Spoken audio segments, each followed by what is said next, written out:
Adrian Cole had known Mason Reed as the coldest bodyguard in Manhattan, a silent man in a black suit who checked exits before rooms and smelled like nothing at all.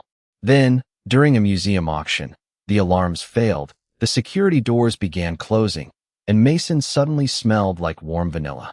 A broken silver vial from Cole Biotech revealed the first truth. Mason had been using suppressants to hide that he was an Omega. The second truth came at a frozen lake safe house, where Mason confessed he had changed his records after the military called his designation a liability. Adrian was angry, but not because Mason was an Omega.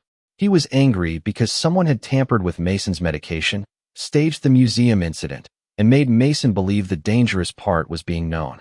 Then Adrian found an old photograph of Mason with his late mother, along with her warning, "Protect Adrian, do not trust his father." Mason had not entered his life by accident. Adrian's mother had hired him years earlier to investigate Cole Biotech and protect her son from the family's private research division. Worse, Adrian remembered Mason's vanilla scent from childhood, when a 17-year-old Mason had rescued him from a lower laboratory after an experiment went wrong. Mason had carried that memory for years while Adrian forgot.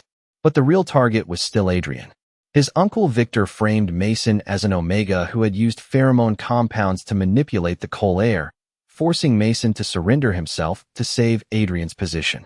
Adrian refused to let another person sacrifice himself for the Cole name. He followed his mother's hidden files to a greenhouse filled with artificial vanilla, where Victor planned to livestream Adrian losing control under experimental compounds. Instead, Mason asked permission before helping him stabilize, and Adrian chose to trust him. Together, they exposed Victor's records, signatures, illegal research, and staged footage to the watching board. 6 months later, Cole Biotech was dismantled, Victor faced consequences, and Mason founded an organization for equal designation rights. At the Lake Safe House, no longer Bodyguard and Air, they shared terrible coffee, morning light, and one brass key.